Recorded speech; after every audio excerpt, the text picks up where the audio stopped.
मंदिर, तिरुपति मंदिर के अंदर प्रसाद में हमें गाय की चर्बी खिला दी, गाय खिला दी मारकर हमें प्रसाद में, माँ को मारकर खिला दिया। ये कोई आम खाने पीने की चीज़ों में मिलावट का मामला नहीं है, ये कोई राजनीतिक मामला भी नहीं है, ये षड्यंत्र है सनातन धर्म के विरुद्ध। जरा सोचिए कि किस हद तक हिंदुओं को, सनातनियों को ललकारा जा रहा है, चुनौती दी जा रही है। अब वैसे तो भारत एक धर्मनिरपेक्ष देश है, लेकिन हिंदुओं के मंदिरों को सरकार कंट्रोल करती है, यानी उनसे जो भी रेवेन्यू, जो भी पैसा आता है वो सीधा सरकार के पास जाता है।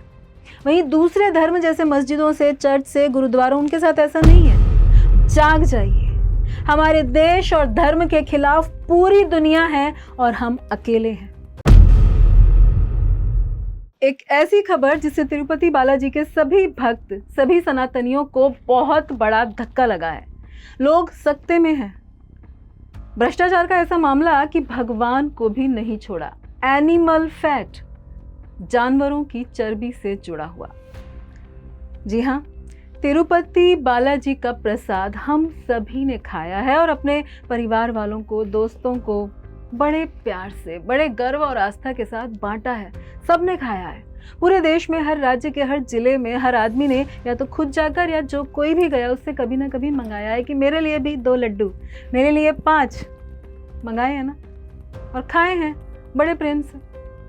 लेकिन ये खबर सुनते ही सारी खुशियां धरी की धरी रह गईं। तिरुपति मंदिर के प्रसाद पर जो बातें हो रही हैं वो किसी को पता ही नहीं चलती अगर आंध्र प्रदेश की नई सरकार इस प्रसाद को बनाने वाले घी के सैंपल को लेकर टेस्ट के लिए ना भेजती।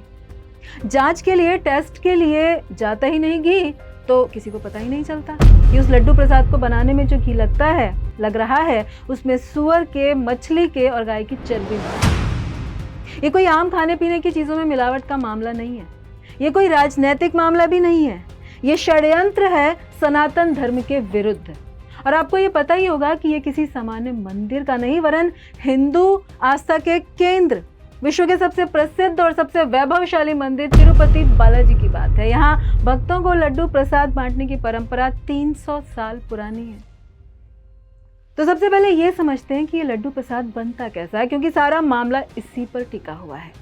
ये लड्डू बनाने के लिए कुछ इंग्रेडिएंट्स लगते हैं, जैसे कि घी, बेसन, चीनी, इलायची और ड्राई फ्रूट्स। अब ये जो घी है, इसी में ये सारी मिलावट थी, जो कि लैब रिपोर्ट में कंफर्म हुई। घी के सैंपल को जांच के लिए गुजरात के आणंद की लेबोरेटरी में भेजा गया, जिसका नाम है centre for analysis and learning in live stock and food. इस लैब में 9 जुलाई को सैंपल भेजे गए थे और 16 जुलाई को रिपोर्ट आई, जिसके बाद से हंगामा शुरू हुआ। वापस आते हैं अपने लड्डू पर। तो लड्डू बनाने के लिए घी को गर्म किया जाता है और उसमें से बेसन की बूंदी छानी जाती है। फिर उसी बूंदी को चीनी, ड्राई फ्रूट्स और इलायची में मिलाकर लड्डू तैयार होता है। तो ये घी पहले KMF यानी कर्नाटक मिल्क फेडरेशन, जो नंदिनी ब्रांड को कंट्रोल करती है, उससे लाया जाता था। नंदिनी के milk products one of the best होते हैं, क्योंकि यहाँ क्वालिटी का बहुत ज़्यादा ध्यान रखा जाता है। लेकिन होता यूं है कि नंदिनी मिल्क की प्राइस पिछले साल कुछ रुपए बढ़ा दी जाती है, जिसके कारण ये घी भी महंगा हो जाता है। तो उस समय की आंध्र प्रदेश की सरकार ने YS जगन मोहन रेड्डी और भूमन्ना करुणाकरन ने घी लेने के लिए टेंडर निकाले, जिसमें एक ऐसे व्यक्ति को भी टेंडर मिला जो ऐसे नीच क्वालिटी का घी सप्लाई करता था और इसे वो 350 रुपये प्रति किलो के हिसाब से बेच रहा था। इसका मतलब साफ था कि घी में मिलावट थी। लेकिन उस समय की सरकार को तो बस ज्यादा पैसे बनाकर अपना प्रॉफिट बनाना था। तो अब समझते हैं कि तिरुपति बालाजी का जो मंदिर है उसे कंट्रोल कौन करता है। उसे कंट्रोल करती है TTD यानी तिरुमला तिरुपति देवस्थानम, जिसमें तिरुपति शहर का नाम है, तिरुमला उस स्थान का, उस क्षेत्र का, और D यानी देवस्थानम। तो इस TTD को मैनेज आंध्र प्रदेश की रूलिंग गवर्नमेंट यानी जो सरकार उस समय सत्ता में है वो कंट्रोल करती है। अब वैसे तो भारत एक धर्मनिरपेक्ष देश है, लेकिन हिंदुओं के मंदिरों को सरकार कंट्रोल करती है, यानी उनसे जो भी रेवेन्यू, जो भी पैसा आता है वो सीधा सरकार के पास जाता है। वहीं दूसरे धर्म जैसे मस्जिदों से, चर्च से, गुरुद्वारों, उनके साथ ऐसा नहीं है। बाकी धर्म और मजहब अपने धार्मिक स्थानों को खुद मैनेज करते हैं। अपने और धार्मिक स्थान, समाज, सोसाइटी के उत्थान के लिए, जबकि सनातन धर्म के मंदिरों को सरकार कंट्रोल करती है और वहाँ से जो भी पैसा, रेवेन्यू और डोनेशन आता है उसे अपने पास रखती है। और उस समय उस राज्य की जो सरकार होगी, उनकी विचारधारा, उनकी आइडियोलॉजी जैसी होगी तो उसका असर मंदिरों में भी देखने को मिलेगा। तो आंध्रा में पिछली सरकार जो खुद सुअर का मांस खाते हैं, इसीलिए उन्हें उसमें कुछ गलत नहीं लगता, इसीलिए गौ मांस से उन्हें कोई परेशानी नहीं, क्योंकि वो अपनी मान्यता के अनुसार काम कर रहे हैं। लेकिन ज़रा ये सोचा होता कि मंदिर वो स्थान है जहाँ भगवान को शुद्ध सात्विक भोग लगाया जाता है, जिससे प्याज भी वर्जित है, नहीं चढ़ाया जाता। इसलिए ये बहुत ज़रूरी है कि पवित्र स्थानों का नियंत्रण पवित्र लोगों के हाथ में ही होना चाहिए। एक और एंगल से इसे समझते हैं। देखिए, एक है ए और एक है बी। अब ए के पास जितने भी धार्मिक स्थान हैं वो ए रिलीजन के कंट्रोल में है, लेकिन बी रिलीजन के पास जितने भी धार्मिक स्थान हैं वो सारे सरकार के कंट्रोल में है। अब अगर बी रिलीजन के लोग गरीब हैं तो वो अपने लोगों को सपोर्ट नहीं कर पाएगा क्योंकि उनके पास फंड नहीं। लेकिन जो ए रिलीजन के लोग हैं उनके लिए बी रिलीजन के लोगों को पैसों का लालच देकर कन्वर्ट करना बहुत आसान हो जाएगा क्योंकि उनके पास उनके फंड का पूरा पैसा है।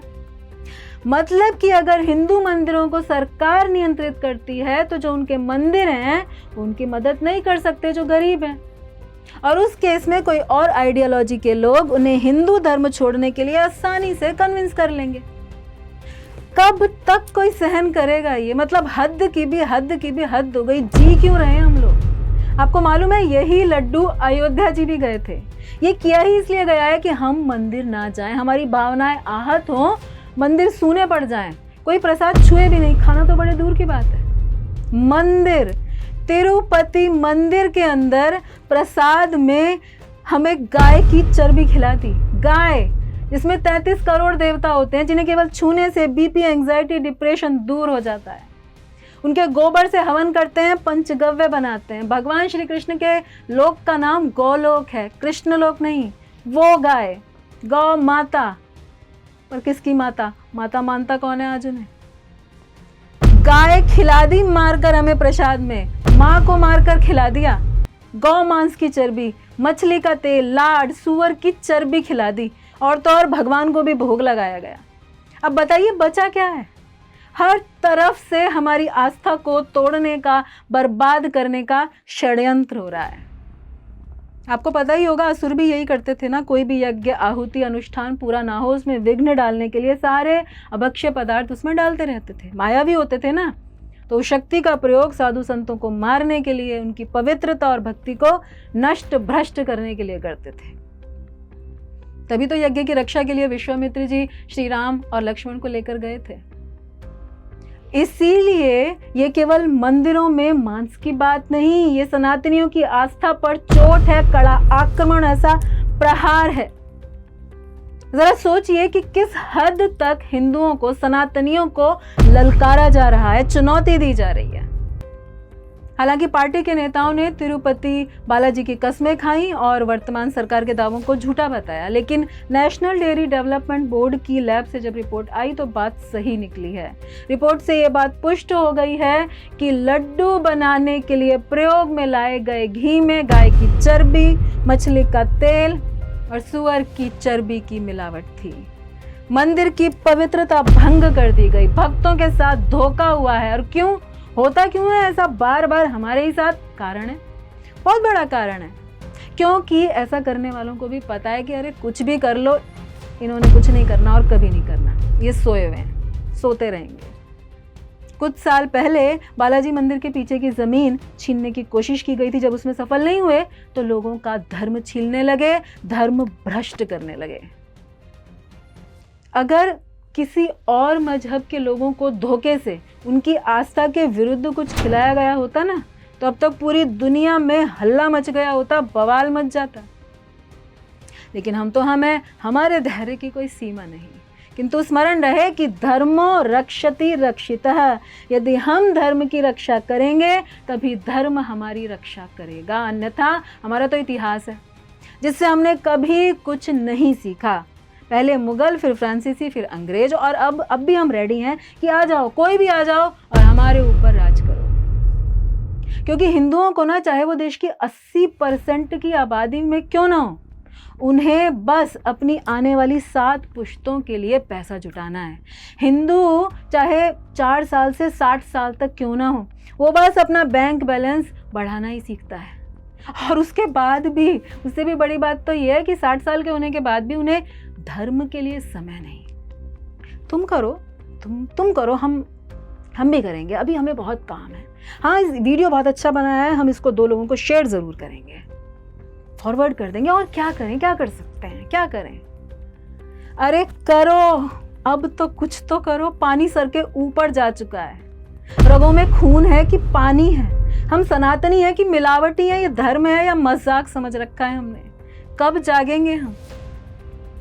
क्यों इतने बेबस हो चुके हैं हम? क्या हमारे हाथ में कुछ भी नहीं? कब तक फ्री इलेक्ट्रिसिटी, फ्री टीवी और फ्री दारू के लिए अपने धर्म और देश को गर्त में धकेलते रहेंगे? 1857 में अंग्रेजों के खिलाफ पहली क्रांति मंगल पांडे ने लाई थी, क्योंकि उस समय राइफल के कारतूस का जो कवर था वो हिंदू और मुस्लिम दोनों को ही उनकी धार्मिक भावनाओं को आहत करने के लिए गाय और सूअर की चर्बी से बना था। ऐसे देशभक्त और धर्म भक्त की जरूरत है आज देश को। सरकारों को देश चलाना चाहिए, लेकिन मंदिर हमारे साधु संतों के हवाले होने चाहिए। भगवान के भक्त और साधु संतों के स्थान पर जब सरकार मंदिर चलाएगी तो उसमें भी अपना प्रॉफिट और लॉस ही देखेगी।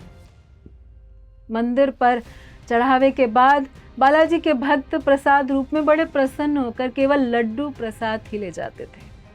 लेकिन ये सुनकर सबके मन में बहुत आक्रोश है कि इतने बड़े मंदिर में इतना बड़ा महापाप हो कैसे सकता है।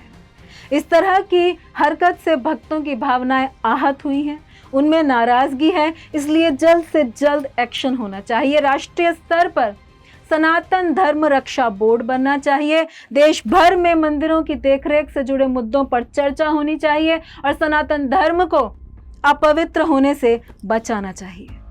तो शायद आपको समझ में आया हो कि तिरुपति बालाजी के मंदिर में लड्डू प्रसाद को लेकर क्या कंट्रोवर्सी हुई है। साथ ही हिंदू मंदिरों का सरकार के कंट्रोल में होना एक रियलिटी है जो शायद लोगों को पता तक नहीं। और ये पक्षपात हिंदू फेथ को, सनातन धर्म को कितना नुकसान पहुंचाता जा रहा है, इसका हमें अंदाजा तक नहीं। जाग जाइए, हमारे देश और धर्म के खिलाफ पूरी दुनिया है और हम अकेले हैं। किसी का बुरा ना करें, लेकिन अपना भी तो बुरा मत करो। तो बहुत जरूरी है कि हम जागरूक हों, जाग जाएं और सत्य को समझ जाएं।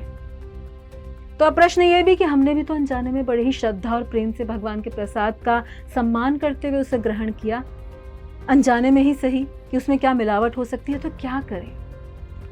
मनुस्मृति के अनुसार बलाद दत्तम बलाद भुक्तम बलाद यच्चापि लेखितम सर्वान बल कृतानार्थन कृतान मनुरा अब्रवीत। जो बलपूर्वक दिया गया है, जो बलपूर्वक उपभोग किया गया है, जो बलपूर्वक लिखवाया गया है, तो बलपूर्वक किए गए सभी लेन देन मनुस्मृति के अनुसार उनका कोई कार्मिक रिएक्शन नहीं लगता।